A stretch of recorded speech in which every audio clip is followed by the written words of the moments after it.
Real quickly, guys, before this episode begins, I just wanted to say thank you to all my subscribers and to stay tuned to the end of the video to see who won the totally normal master lock.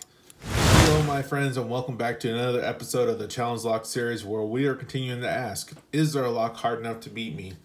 Today, I have the pleasure of picking Peligro by SoFloPicker, so let's go ahead and chuck it into the vise and get this episode started.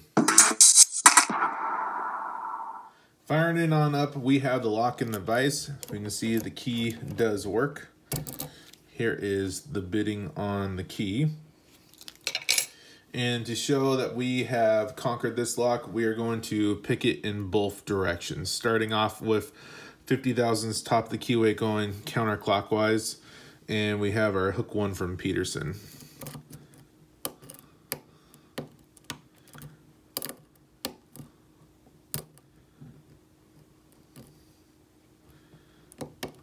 And we got the first open.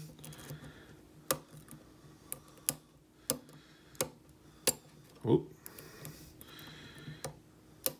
And we got the second open. Just that easy. Let's go ahead and chuck this out of the vise and check out the pins under the microscope.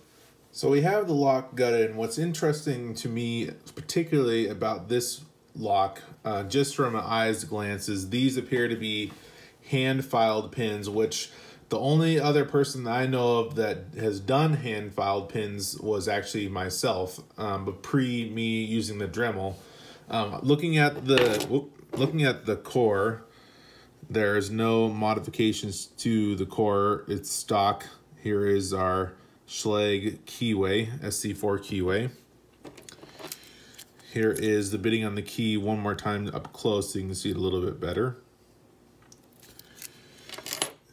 And there's no mods done to the Bible. It's standard stock. There is this label on top, but there's no hallmark on here, like no maker's mark. All of the key pins are standard.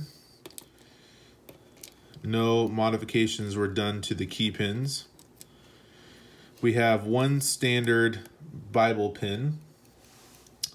And slots 1, 2, 4 have double springs.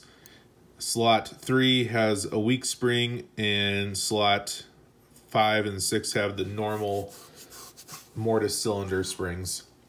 Looking at driver pin 1 under the microscope, we can see it looks like a check pin.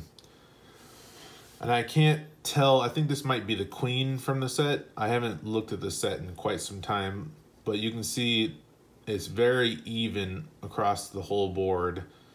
There's no machine marking on it, so you can tell definitely that this one was worked by the factory in comparison to this one, which is a hand-filed spool. And so this is more evidence to garner that the hand-filed pins were the ones SoFloPicker made, and the other pins were from the check pin set. Now, see how crazy uneven this is? That is going to drastically pick differently depending on when you re-put it back together and the orientation that you're picking, clockwise versus counterclockwise. I don't know if you could very easily see, but when we started off going clockwise, there was a lot of slop going clockwise, but when we went counterclockwise, when we went counterclockwise, there was a lot of slop, but when we went clockwise, it was very stock. There was no slop. It was very tight to begin with. So here we got this, I think this is the pawn from the check pin set from Sparrows. Again, you can see there's no tool markings. It's very smooth all the way around. This is driver pin 3. Driver pin 4. We got hand-filed, almost looks like a cross between a trampoline pin and a spool, just because of how there's a little bit in the center there. I don't know if you can see if I go the other direction. There we go, like right there. In the center there, it looks like there's a little bit of a trampoline effect. Looking at driver pin 5, you can see we got another spool.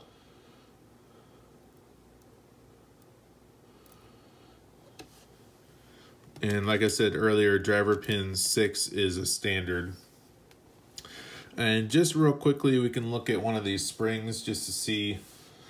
So he did a little bit differently than how I've seen in the past. Is he took 2 springs, a short one and a long one, and mangled them together. What I've seen done in the past is take the detent spring. Yeah, so here's another one. So these, he took 2 of the same length and combined them together.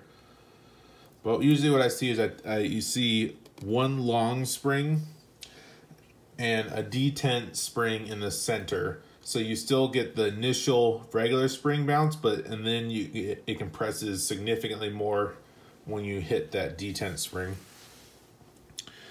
But this was the pin work for Peligro by SoFloPicker.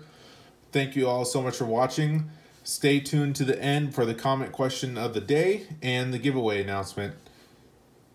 Welcome to the end of the video. That must mean you're interested in seeing who won the totally normal, nothing suspicious master lock challenge lock that one troll guy made me. You should be seeing their information pop up on screen. If you are interested in this, go ahead and shoot me an email with your address and I'll get the challenge lock out to you.